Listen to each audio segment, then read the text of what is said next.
In these hallowed halls of learning, we aim to deepen our understanding of this, the grandest of all media. Video games encompass all art, and thus we turn to them in order that, as we peer into the crevices of the form, seeking and analyzing their themes, the means of their creation, and singular ability to touch all human emotion, we may forge our intellect, hone our emotional maturity, and, through artistic communication, strengthen the psychic web of the human family. In direct opposition to not only video games but all art media sits social media, most starkly the short-form video scourge that has emerged of late. One must grapple with the very real possibility that these digestible morsels of pseudo-art, these narcotically designed jaw-slackening machines, most of which are driven by copious amounts of machine-generated imagery and sound, which itself is fed from plagiarizing the creativity of humans, may yet creep into this highest art form, video games. Of course, we know short-form art is as old as humanity, and even in the modern age, its artistic viability has remained strong. Of the truth that so often limitations breed creativity. We understand this, right? Okay, good.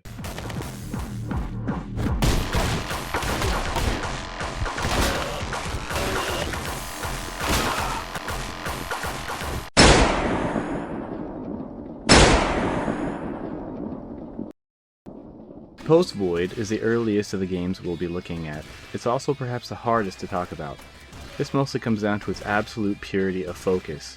It clearly is so much the product of a singular artistic vision in its visual presentation and concept that for as much as I would love to be able to talk about it more, I struggle to. But I'll try anyway. You run through a series of surrealist apartments out of a 90s punk album as the idle head in your left hand slowly leaks your life away. While you passively lose life with every passing second, of course getting hit drops even more life. I couldn't tell you how much time you would survive just from allowing your idle head to leak passively, because in the sheer panic and joyous anxiety of playing this game, I never found out, and I will not go back to find out, because tying this to the orderly human construct of time would be ascribing a mechanical attribute to a work so bursting with vibrant, violent, naturalistic passion that it would be a crime. It's beside the point anyway, since if you're counting the seconds in a time is money fashion, you're already dead. Thus, Post-Void delivers its loudest life lesson. After completing a stage, you do the choose from 3 upgrades thing. In these upgrades, there's no real sense of balance. Some of them, like exploding enemies, only change the death animations. Equipping a knife seems like a bad idea because I think it would make the game a little bit less fun. And ricocheting bullets is cool, but they won't come into play very much.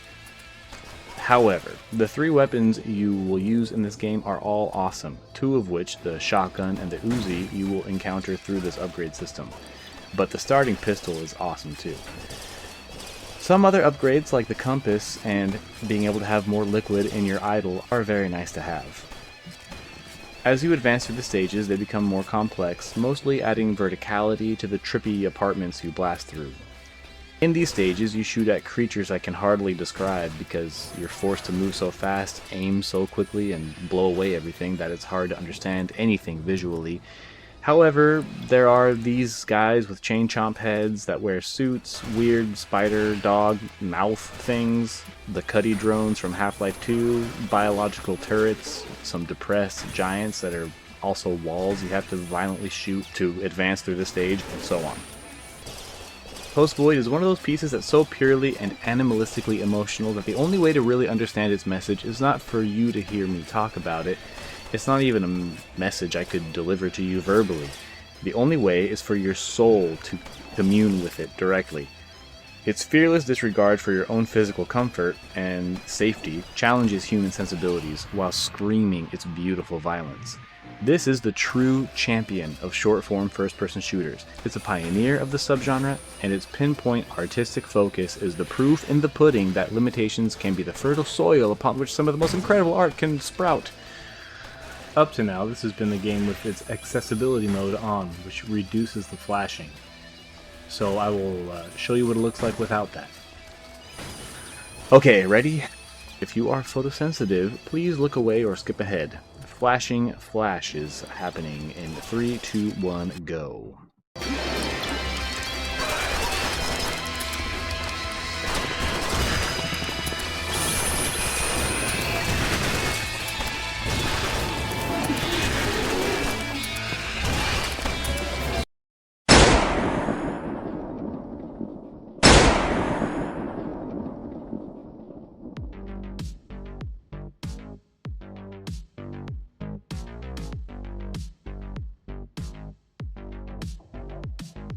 When it comes to short-form first-person shooters, Mullet Mad Jack seems to be the current big daddy of the subgenre. It's easy to see why. It makes an unforgettable first impression. The 80s cyberpunk anime stylings are as undeniable as the gas-chugging muscle car that Jack rolls up in, which is as undeniable as his unfortunate yet glorious mullet. Your girlfriend is sequestered away in a series of skyrises in the city owned and operated by apparent robo-billionaires. She is an 80s aerobics instructor queen, so you have to get her back. I mean, look, this game does everything you'd expect it to. It's got the corny one-liners, the purposefully insufferable voice acting, which you can mute, and assaults your ears with a cacophony that would put any 80s arcade establishment to shame. Thank you! Turn anger into rage. Despite shooting at robots, the violence features buckets of beautifully rendered blood that spray all over each 100-yard dash corridor you sprint through. On that topic, this is the most graphically gorgeous game of the gaggle, featuring pristinely presented peons for you to dispatch as well as detailed and cool-looking bosses to blow up. It's tempting to say that this 80s bubblegum crisis cyberpunk anime vaporwave look is passé, but what can I say? It's not.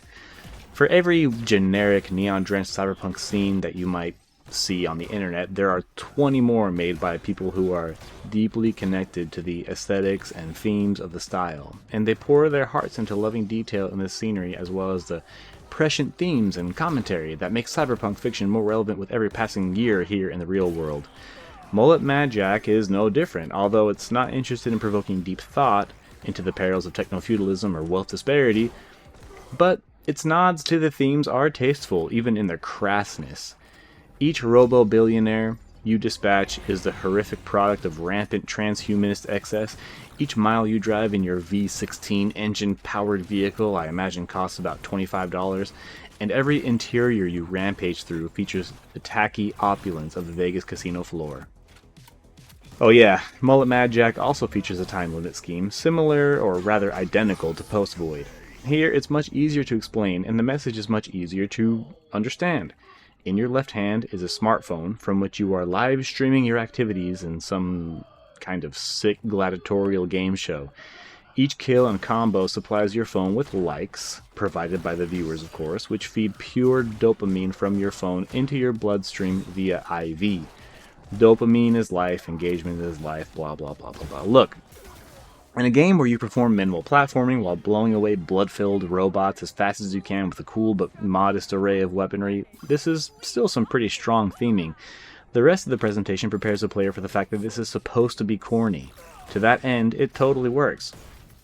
By the way, it's also very fun to play. It lacks the chest-punching impact of Post Void, but its smoother action is its own flavor, and it feels great, like an IV delivering pure adrenaline into your bloodstream.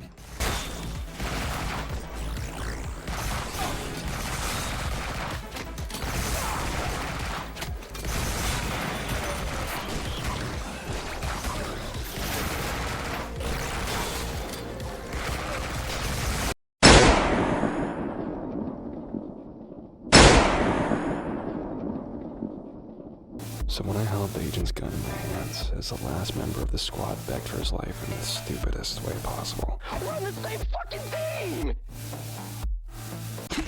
I didn't feel a thing. I'm what the COI made me. And I'm not going back. Likely, I Am Your Beast is the most conventional game in this list as far as themes and modern gameplay trappings, but it sure is a tight, well-executed short-form piece. More so than any other game on this list, I Am Your Beast is narrative driven and features voice acting that, while at first might come across as kind of corny, maybe due to the on-the-nose writing. Hearing them say the quiet parts out loud, seeing the way they treated this innocent, beautiful thing, they snapped. He's here! I was reminded of the other part of being in the sea alive. Very quickly revealed itself to be absolutely wonderful, and I have to say the writing catches its stride very early on too, and is wonderful as well. In this game, you play as a Jason Bourne style deep state special operative who lives by himself in the hushed snowy woods in the mountains of somewhere in America, a juxtaposition of his violent professional life, see? You turn on the United States government because another agent who was sent as security to make sure that you comply with the forthcoming mission killed a bird. You then go on a John Wick style rampage. So it's Jason Bourne meets John Wick, because the bird is like the dog. Anyway, you have to very quickly kill your way through objective-filled small maps. The objective can involve killing all enemies, but as the game progresses, it throws more varied objectives at you. Like Post Void, there is a time limit, but the conceit is that you must complete your objectives before reinforcements arrive. It's still an arbitrary time limit, as you don't find yourself forced to fight through reinforcements in the event of the clock running out or anything like that in a GoldenEye 007 style trip the alarm and you fail the mission but you can stick around and shoot a bunch of guys type of way. But instead, you are greeted with the mission failed screen immediately. Where this game is more conventional is, first of all, in its military theme, albeit with a nice twist, thanks to the story, and in some mechanics like aiming down sights, or aiming down the side of your gun because it looks cooler. Well, aiming, regardless. The game is still smooth and snappy, and there's some great opportunities for expression available here, including the ability to climb up on snowy handholds to gain an elevation advantage over your enemies, or from there to jump on top of their heads for an instant kill. There are even some stealthy possibilities, usually in how you begin the mission. You're constantly picking up dropped weapons, which encourage quick thinking and improvisation, and often encounters don't play out exactly the same, even though you are sometimes encouraged to map a Tony Hawk style line through each level with repeated attempts. The levels are gated behind certain requirements, like getting a specific grade in previous missions, which encourages playing the game faster and attempting bonus objectives. At first, this is annoying until you realize that it means you get to play the game more, and the requirements serve to reveal mechanics that help you practice your skill. This game is great. It has slightly more tactical flavor than any other game on this list, but it's still fast and so frantic that you'll be buzzing after you put it down for the day. And I gotta say, I did not expect the story to be such a strength here. It is the best kind of power fantasy, as your increasingly exasperated commanding officer continues to throw bodies at you, the problem, until his exasperation turns to desperation, and you, the problem, are declared a traitor of the state, punished to death, and they send bigger, badder equipment like attack helicopters after you, the problem, all the while you, the problem, can't help but constantly taunt your commanding officer, ominously and callously inviting him to send more people to you, the problem, and guessing the new radio frequency after it was changed to cut you, the problem, out of their communications, and generally being the best kind of nuisance, a conscientiously objecting one. How you doing, Birkin? Harding? How are you accessing this frequency? I was bored. Thought I'd tool around with my radio kit. Figured you could use some company considering how many you've been losing lately. God, you would be an incredible asset if you weren't forcing us to kill you. It's a shame you couldn't let me go.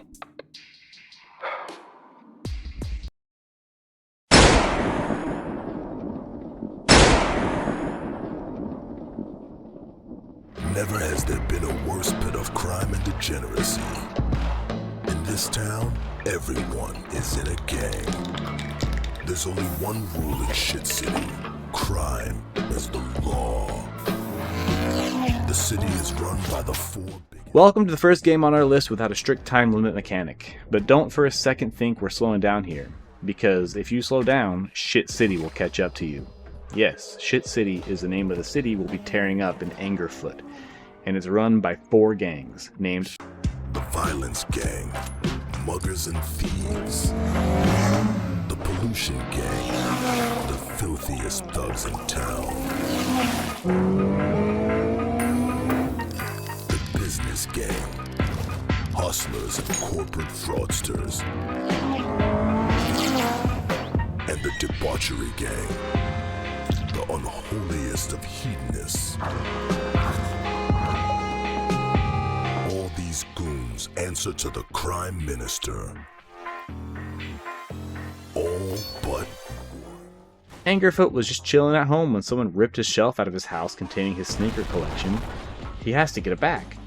Where the other game's chosen vice to wallow in was mostly violence, Angerfoot wallows in every kind of filth and trash you can imagine, and it's awesome. The cool thing about all of these games so far, and something very related to their short play format, is how focused the vision is in each of them. And it's no different with Angerfoot. It revels in slime and stink with a Ren and Stimpy-esque abandon that manages to pull it off with some humor, even if it doesn't quite reach the level of humor of said television show, led by a person who we won't mention. Its kitchen sink approach to its visual storytelling and vibe also make this the game with the most variety so far. There are more weapons, more enemy types with their own attributes and behaviors, and the trashy apartments you find them in have more variety not only in their layout and look, but also in how they sport an impressive number of breakable physics objects, to crank up the dynamic chaos more so than any game we've seen so far. I also like the music more in this game than in the others, not so much for the music itself, although it is kinda cool, but for the role it plays. In combat, the music is a loud, pulsating, obnoxious two-step electronic music mess. When you clear a room, it fades out as if it's blasting in the next 3 apartments over. When you get into combat again, it explodes forward again. And when the enemies kill you, they will all simultaneously hit some sick dance moves in celebration. It's cute and hilarious. Another important element of variety is in the collection of sneakers you unlock along the way, which give you cool buffs and super moves. Many of these sneakers have the capacity to profoundly change your playstyle, and completing the challenges in each level, with a classic 3-star approach, of course, is very fun. So far, what surprised me about the games we've seen so far is how much they've had to say. Post-Void is subtle in its text, but screams its indescribable subtext directly into your spiritual earholes. I Am Your Beast tells a revenge story from its guts, with some sharp commentary on American imperialism, and Mullet Mad Jack forms a compelling tale of the perils of technology and the evil of wealth disparity. Angerfoot emits a smokescreen of filthy nihilistic nonchalance, but its comedically dystopian world uses this as a vehicle for some sort of commentary. No, it's not subtle, but it is imaginative in that it creates a world where crime isn't only encouraged, it's required by law. The police are even members of the violence gang. It's for comedic value, of course, but it often succeeds. I like it. Professor Halfpenny likes it, so you have to like it too.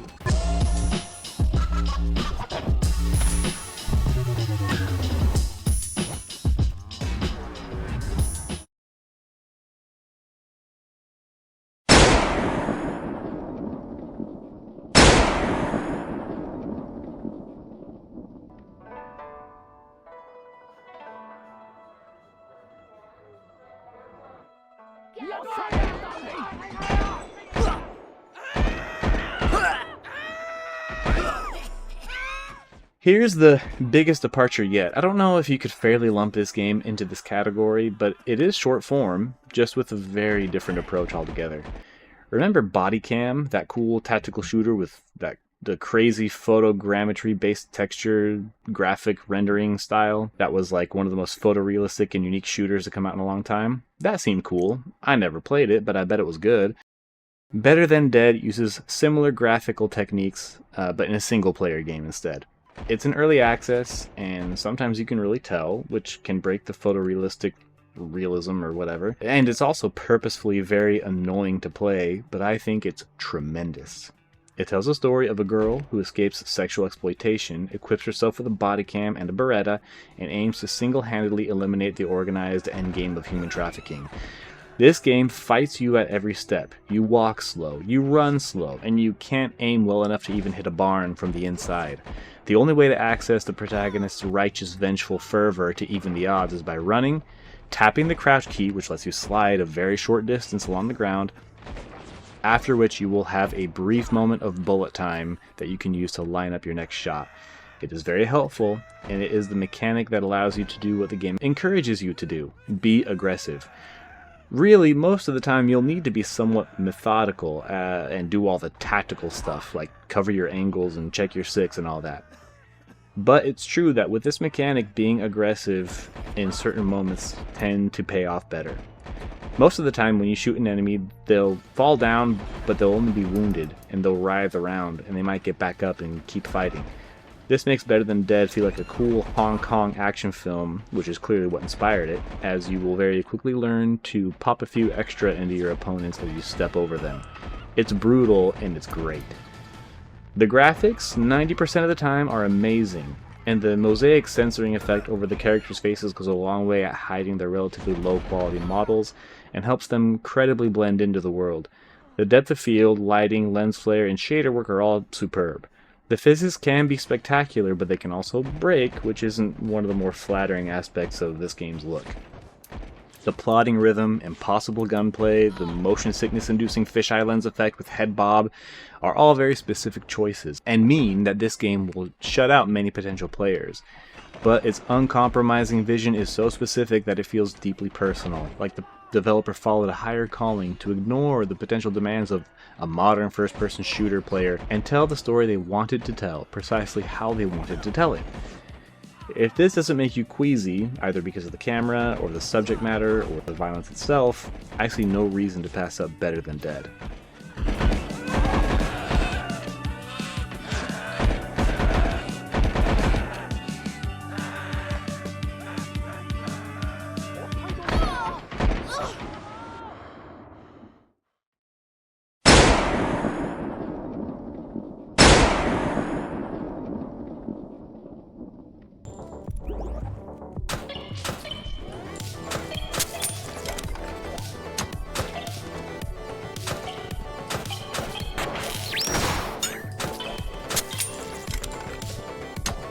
Depending on how you frame it, Tamashika might actually be the biggest departure of this entire list.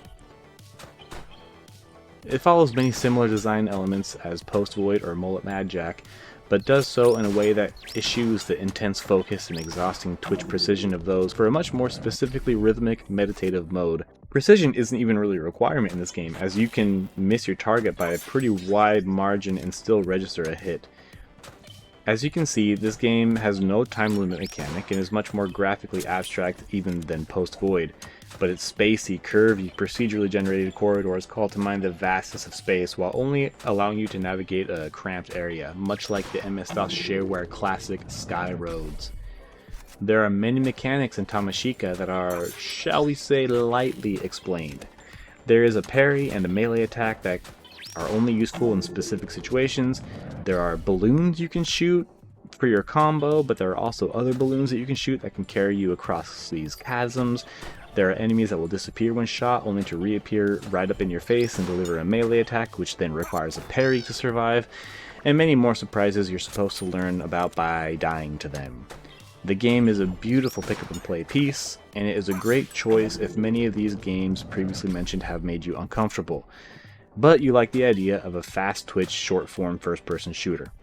It still has a photosensitivity warning, although I found that the flashing light stuff was a little bit less intense than the other games mentioned.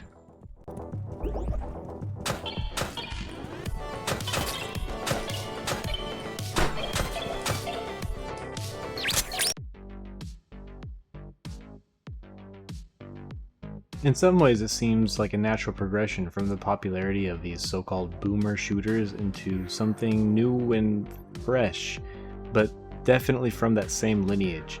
It's easy to write off some of these as boomer shooters, or as, in other words, old school style shooters, but that are actually new. But I take this as something completely different than that. This is such an intriguing take on the first-person shooter. And one great thing about it is that many of these games are very lightweight, which means that you can get them, most of them, running very well on Android via Game Native, in which case you will probably be using a controller either attached to a Android device or attached to your phone, in which case you can use these games as a great controller-based aim trainer. And It's been very fun for me to practice my controller aiming with some of these games, and since I don't have any ambitions of becoming any kind of esports professional, just the way to casually improve my aim with a really cool game is just a great time, and it gives you a little bit of sense of accomplishment as well. So I encourage you to try that out as well. But I must say, this whole subgenre is completely Professor Halfpenny approved.